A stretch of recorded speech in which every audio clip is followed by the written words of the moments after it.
Siyempre po sa lahat ng aking mga subscriber, bago po tayo pupunta sa ating topic ay nais ko po munang ipahatid ang aking mapagpalang pagbati sa lahat po ng aking mga subscriber, followers at mga viewers na sana manawari.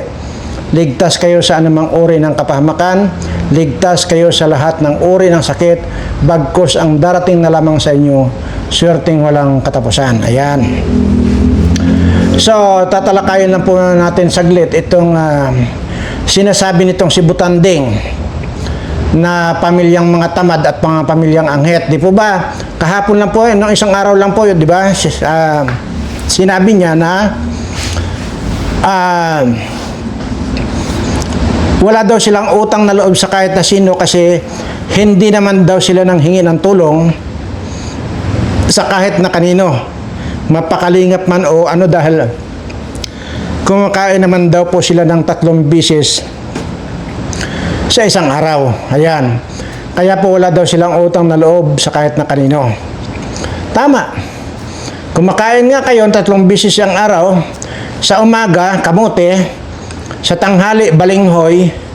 Sa hapunan, kohol at saka suso. Yun ang kinakain nyo. Baka nga minsan buhangin pa. No? At talagang yabang nitong mga putanganan to. Ano? Yan po yung sinasabi niya na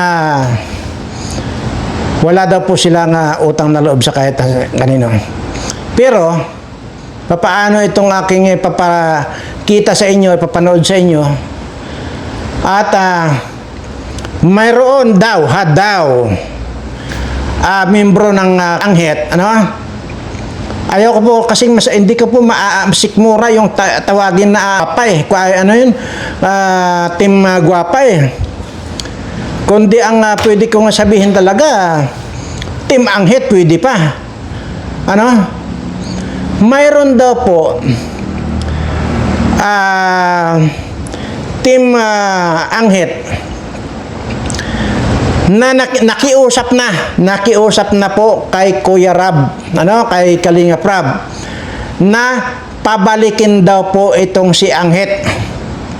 Nakikiusap po kay Kalingap Rab na pabalikin itong si Anghet. Hanggang matapos lang daw ang kanyang pag-aaral. So, ngayon, sabi ko nga, isang araw lang, ang yabang-yabang pa itong nanay niya.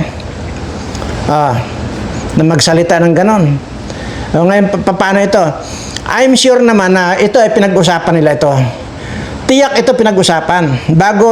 Bago lumapit itong di umano, itong membro ng Team Anghet, dito kay Kalingap Rab, siguradong pinag-usapan yan. Ngayon, pagka ito ay pinabalik ni Rab, ay sasabihin na naman na hindi naman sila ang lumapit. Di ba? Pag napatapos na naman ni Rab yan ng pag-aaral, ay sabihin wala akong utang dyan kay Rab kasi unang-una hindi naman kami ang nakiusap dyan para pabalikin si Anghet dyan sa Kalingap. Yan na sabihin yan. Kasi may pattern na eh. Yung sinasabi na total kumakain naman daw sila 3 beses ang araw. Kaya hindi naman daw sila lumapit sa kahit na kanino na para tulungan na sabihin na, oy, tulungan mo kami kasi wala kami makain. Yun. Ngayon na naman, ay sabi ko nga, gagamitin po natin yung salitang di umano. Kasi nga po, napanood ko lang po ito. At ito naman po yung isi-share ko sa inyo, siyempre. Na yung nga sinasabi na, isa raw po sa Team Anghet, ang lumapit na raw po kay Rab. Hindi ko po alam kung gaano katotoo ito. Pero nandito po ito. Totoo man o hindi ito, kailangan kong i-share sa inyo ito dahil napaka-importante po ito. O ngayon, kung ako ang tatanungin nyo, kung may opinion ko o may sasuggest ko dito, tatanggapin ba ni Rab itong burikat na ito? Alam niyo po ang sagot ko, hindi po ako ang may-ari ng Kalingap team or Kalingap family. Hindi po ako may-ari. Ano man po ang magiging desisyon ni Kuya Bal at itong si Kalingap Rab, hindi ko po pwedeng panghimasukan yan. Doon nyo po ako makikilala pagdating sa ganyan. Alam na alam nyo na nanggagalaiti ako dito sa mga team anghit na ito. Alam nyo yan. Pero, siyempre, ang aasahan nyo sa akin, ako ang kukontra na huwag nang pabalikin. Kung sakali, ha? Kung sakali. Yun ang inaasahan nyo, ako ang kukontra. Hindi po. Kaya doon nyo po ako makikilala na kahit kailan, hindi ko po pwedeng panghimasukan ang pag-aari ng iba. Pangalawa, respeto po sa may-ari ng Kalingap. Ano man pong mga magiging desisyon ng Team Kalingap, yun na po yan. Wala po tayo, ni isa sa atin, wala po tayong karapatan. Kahit isa sa atin ang magsasabi na ayaw kong pabalikin yan sa Team Kalingap. Wala po tayong karapatan dyan. Hindi po kagaya nitong si Sangkay Bangkay. Maliwanag yung sinabi niya nung tinanong. Itong putang inang bangkay na ito. Ewan ko kung sino yung nagtanong. Kung papaano halimbawa kung kukunin daw ba itong si Birana na maging kaparte ng team reactor team or ano pa man tawag dyan, di ko alam. Alam niyo ang sagot nito? Itong si Sangkay Bangkay, hindi ko papayagan na makapasok dito yung si Birana na yan. Maliwanag po dyan, yun po yung napanood ko doon sa nireaksyon na ni Marsano TV. Ayan. Maliwanag po yung sinabi niya na siya daw mismo ay siya mismo ang harang at ayaw daw niya akong papasukin. Unang-una, ikaw Bangkay ka, hindi ako kagaya mong hampas lupa at patay gutom at manluloko. Na pati may kanser na tao ay lulukuhin mo. Hindi ako kagaya mo. Pangalawa, hindi ko kailangan ang sumapi sa kahit na anong organisasyon dahil mayroon na akong sariling organisasyon yang pagtulong sa mga estudyanteng gustong makatapos sa pag-aaral at saka itong mga pamilyang wala ring makain. Yan yung sinasabi kong mga iniikutan ko. Hindi ko nga lang binibidyo yan dahil hindi ko gusto. Okay? Wala sa utak ko, wala sa isip ko na kaya ako pumasok ng magreaksyon dito sa Kalingap ay para gusto ko nang pumasok bilang isang Kalingap team or Kalingap reactor. No way. Hindi po. Hindi po. Kaya ito, pansinin ninyo mga kababayan, yung pagkakasabi ni Sangkay Bangkay na siya mismo daw ang haharang kung sakasakalit papasok ako sa isang Kalingap team or Kalingap reactor. Yun ang sagot niya.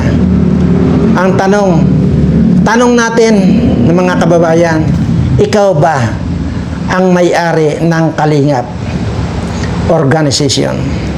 Bakit ikaw ang magsasabi? Bakit pangungunahan mo yung may-ari ng Kalingap? Yan po yung gusto kong i-highlight sa inyo.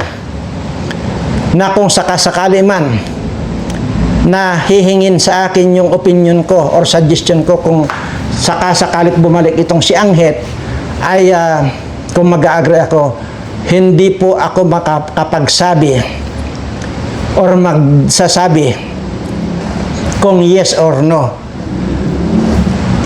Hindi po akin ang Kalingap. Kaya po, ipaubaya po natin.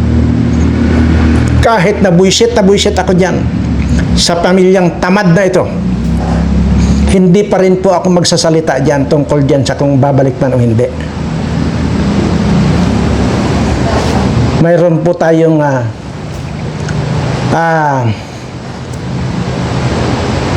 kinikilalang may-ari ng Kalingap at walang iba po kundi itong si Kuya Bal Santos Matubang at isa na rin po ito si Rab. Hindi po ako kagaya dito kay Bangkay na siya mismo ang magdidesisyon. kung ikukumpara nyo po, dito na magkakaalaman kung gaano ang kung ito bang utak ni Sangkay Bangkay ay buo pa, baka lusaw na yan. Kaya po sinasabi ko, huwag akong ikukumpara sa kahit na sino dahil alam ko na hinding-hindi ninyo matutumbasan kung anong laman ng utak ko. At sa kahit na anong pamamaraan man. Yun po ako. Mayroon po akong paggalang at respeto sa kapwa ko. Huwag na huwag nyo lang akong uunahan. Dahil pag inunahan ninyo ako, tiyak may kalalagyan kayo, mga putang ina ninyo. Ito na po, yung katibayan ko na mayroon na raw gumagapang or pumunta na, nakiusap na kay Rab na pinapakiusap na pabalikin daw itong si Anghit para kahit na hanggang matapos lang, ano? So kayo na po ang bahalang humusga nito. Sa akin po, wala akong pwedeng sasabihin dito. Ipaparinig ko lang sa inyo. Sa iyong pamilya, 4,000. Ayan. Ito yan ha. Isa sa mga supporters ng Team Guapa ang nakikiusap kay Kalinga Prab at kung sakali daw di umanong bumalik si Biancy sa Team Kalingap ay tanggapin di umano kasi naaawa daw siya kay Biancy para daw makapagtapos siya sa kanyang pag-aaral. Hindi ganon kadali ang magpabalik sa isang taong nagpahiya sa pamilya ni Kalinga Prab. Ulit. Missing teeth, difficulty. Ulit, ha? Ulit. Para lang manamnam ninyo, ayan. Namnamin ninyo mabuti. Isa sa mga supporters ng Team Guapa ang nakikiusap kay Kalinga Prab at kung sakali daw di umanong bumalik si Biancy sa Team Kalingap ay tanggapin di umano kasi naaawa daw siya kay Biancy para daw makapagtapos siya sa kanyang pag-aaral. Ayun. Hindi Maliwanag po. Ngayon, anong masasabi ko tungkol doon ko? Halimbawa, wala po akong masasabi doon. Dahil unang-una, ibibigay ko po ang respeto dito kay Rab at saka dito kay Kuya Bal Santos Matubang. Sila po ang pwedeng magdesisyon yan kung sakali babalik na itong Anghit na ito. Wala po akong sasabihin dyan. Ngayon, siguro, doon lang sa kasasabi lang nitong nanay niyang Butanding, na isa rin itong punong-puno lang Anghit ang kilikili nito, na wala daw silang utang na loob dahil hindi naman daw sila lumapit sa kahit na kanino. At kung ano man daw meron sila ngayon ay pinaghirapan nila. Pinaghirapan ay kalalive lang ng anak mo na Butanding ka. Anong sabi? Ang sabi, salamat po sa inyong mga pagbibigay sa akin ng allowance. Tingnan mo. Isa pa. Mayroon pa rin akong ipapakuan po, doon sa mga hindi pa kayo hindi niyo pa alam. Kung ano po ang nangyari nito ng mga hampas lupa at patay gutom pa itong pamilyang ito, na may mga paiyak-iyak pa itong mga putang inang ito. Kaya ganun po ang galit ko Dahil sobra pong kayayabang itong mga anghit na ito. May anghit na nga, may putok na nga ang putang ina, hampas lupa at patay gutom ng mga putang ina. Ganito pa kayabang magsalita. O ito ang ibalandran nyo sa mukha ninyong putang ina nyo. Ito. Sa iyong pamilya, 4,000 pesos. Parang naiiyak ka. Wala kayo. Salamat ka na. Maraming salamat. Matagal-tagal na po yung budget nila. Hindi pa po mag-isa lang nag-ano. Ito po ang kwento sa iyong pamilya. 4,000. Putang ina ka, hayop ka. Ang yabang-yabang mong putang ina ka. Ngayon, kung sakali man, tanggapin pa ulit niya ni Rab. Total, hindi sila nakiusap, kundi daw, isang membro daw ng team Anghit ang pumunta na, nakiusap na kay Kalinga Prab na pabalikin nga daw itong si Anghit. Ngayon, pagka pinabalik yan, sasabihin yan, pag nakatapos yan, sabi, wala kaming utang na loob, nakatapos yung anak ko, sarili niyang pagod yan, sarili niyang sikap. Kasi kung mayroon man na tumulong dyan, hindi namin nire-recognize ang kahit na anong tulong kasi hindi naman kami humingi ng tulong. Yan na sasabihin. Napakawalang utang na loob tong hayop na ito. Ang yabang ng putang ina to. Makakarma ka rin. Hayop kayo, putang ina niyo. Dito ako buisit sa mga ganito kaya yabang na tao. Anyway, yun lamang po. Basta ako po, wala akong masabi dyan. Wala po ako sasabihin. Hindi kagaya nitong sangkay na ito, sasabihin ba naman, sagot ba naman doon sa nagtanong sa kanya kung sakali ba't papasok daw ako sa Kalingap team or Kalingap reactor, anong masabi? Hindi ako papayag. Ako mismo ang haharang. Yan agad ang sabi ni Bangkay Sangkay Parang siya ang may-ari ng Kalingap. So ngayon, doon nyo na po may kumpara. At dito na po pumapasok itong mga putang inan to, lalo na po itong mga sponsor. Itong mga sponsor ng mga malasado, wala po akong believe dito sa mga ito. Kagaya yung sikwa na yan, nag-aaway-aaway na. Di ba sinasabi yung Marilyn Tuchan, sponsor yan? Bakit nag-open ka ng YouTube channel mo? Itong sinuli na gago. Sila nag-aaway yung mga putang ina. Nakapag-kon lang, nagtulong-tulong kunwari, nag-sponsor kunwari, tapos ang plano talaga niya ay makapag-open ng YouTube account niya para matulungan sila, mapalago yung mga channel itong mga putang ina to. Yan po yan, ang tawag po doon, hidden agenda or hidden interest. Ganun lamang po yan. Kaya itong mga pagmumukhaan ito, sabi ko mga patay gutom ito. Wala pong kandyan. Wala pong totoong sponsor dyan. Lahat po yan ay mayroong sariling agenda yan. Mayroon pang sinasabi na yung big sponsor daw na willing ibigay yung bahay na tinitirhan ngayon ni Dr. Wakwak. Ano ang hidden agenda niyan? Natural, iiyutin niya pati iyang pagbibigyan niya yan ng bahay. Magbibigay ba ng bahay yan na hindi niya iiyutin yan? Kalukuhan yan. Kaya kayo, mga kwan kayo itong mga malasadong sponsor, kagaya itong Marilyn Tuchan na ito, imaginin mo, sabi, ngayon lang ako sumulpot itong matandang ito dyan sa Kalingap. Ulol ka, matanda ka, tangina ka, na nangangamoy ng lupa itong hayop na ito. Pati yung bilat mo, paamoy patay na daga na. Itong si Sangkay din na ito, isang gago to. Kaya sabi ko, huwag nyo akong uunahan. Dahil pag inunahan nyo ako, sisingiling ko kayo may interest pa mga putang ina nyo. Yan ang tandaan nyo sa akin. Ayop kayo. Akala nyo, nawala na sa akin yung sinasabi ko, na pupunta ako dyan at kakausapin ko yung tatlong magkakapatid para kung totoo man yung mga balibalita na yan na talagang minanyak ito ni Dagol or itong si Dr. Wakwak na ito, hindi ko po titigilan yan. Dangan nga lang napakabisi ko. Hindi po mawawala sa akin yan.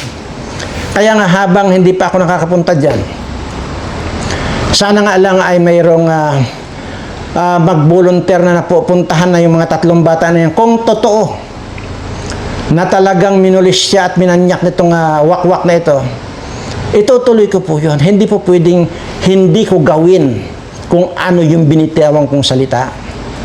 Lahat po yan. Kaya sabi ko, kung kinakailangan na itong wakwak na ito, sugurin ko yan dyan kung saan nakatira yan. Kahit saan magsuot na butas yan, sosongkitin ko yan. Kung siya nagsasalita siya na hindi niya kayang panindigan, kagaya ng sinasabi niya, na kapag ka pumunta raw ng diet itong si Kinrid, kakalawitin niya. Hindi naman niya ginawa. Pero iba ako. Pag ako ang nagsalita rito, sosongkitin kita, sosongkitin ka, kahit na bumalik ka sa bilat ng iyong asawa, tang-ina ka.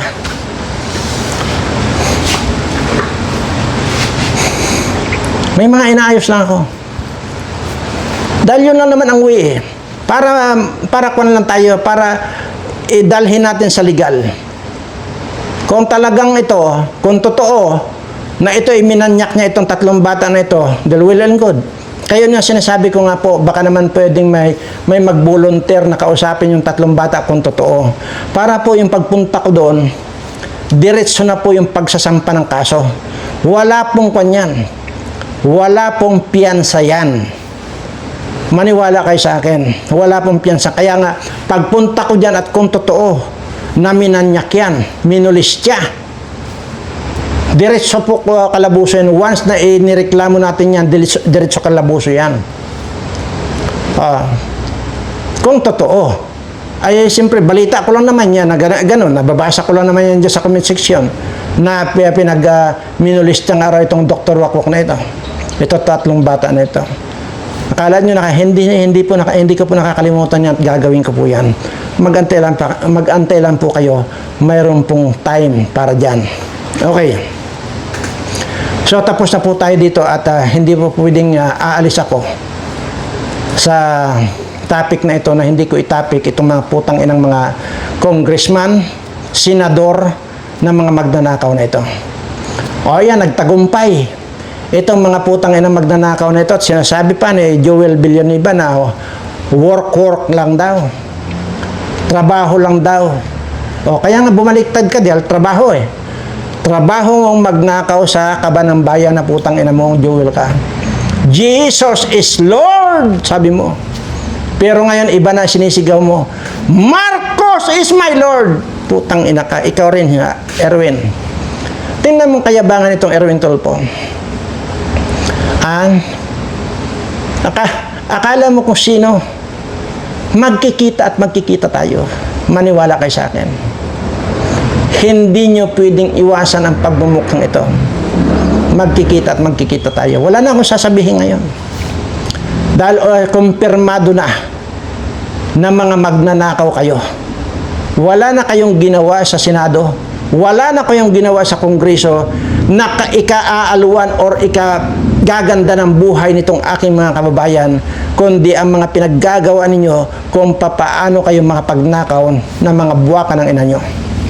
Yun ang totoo. Kaya wala na pong wala na pong papupuntahan ng gobyerno ito. Wala na po. Maniwala kayo, wala na. At wala na rin po kayong maasahan mga kababayan ko. Kaya nga po ang sa akin lamang po, at actually ongoing pa naman po yung kwan, aywan lang natin. 2 years ago na po ito nung win-work out ng abogado ko. 3 abogado ko po ang nag-work out dito na kung maaari at kung possible na bilhin ko na lang itong buong isla ng Mindorong ito, bibilhin ko na lang para magsarili lang kami dito. At yung mga subscriber ko na gustong lumipat dito, pag nabili ko na ito, dito na kayong lahat, dito na tayo magsama-sama lahat. Hindi pa rin po nawawala yon. Baka akala niyo wala na, hindi na po gumagana yon. Gumagana pa po. Wino-work out po yan ng 3 abogado ko. Malay natin. Baka dahil sa puro kwarta ang nalalaman nitong bangag na administration ito, malay natin kung pababayaran lang sa akin to. Seryoso po ako rito.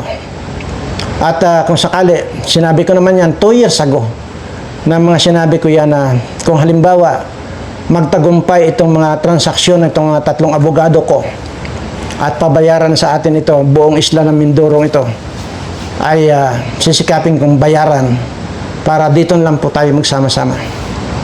At titiyakin ko, wala na po kayong hirap, wala na po kayong alalahanin pa. Hindi po kagaya dito ngayon. Hindi nyo po alam kung ano ang buhay ninyo. Hindi nyo po alam bukas makalawa ay totally wala na kayong mabiling pagkain, totally mamamatay kayo dahil sa gutom. Dito po, kung sakasakali, mamumuhay po tayo dito ng tayo. Lahat po ng mga subscriber ko, dito lilipat yung pong may gusto. At hindi ko po kailangan ang magtayo ng isang gobyerno. Hindi po ganun. Ang sa akin lang, may kasunduan lang na hindi pakikialaman ng Philippine government itong buong Mindoro nito kung ito ay nabili ko na. Yun lang po. Hindi ko po inisip na magsiseparate ako ng gobyerno. Hindi po. Wala po akong planong ganun. Ang gusto ko lamang po ay mailayo kami sa ganito karumi at ganito kababoy na administration. Imagine mo,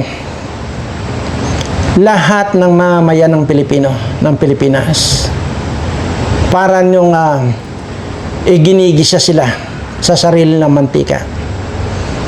Dahil yung buwis na binabayad nila sa gobyerno, yun din ang mga ninanakaw ninyo, mga putang ina yung mga senador at mga kongresista kayo.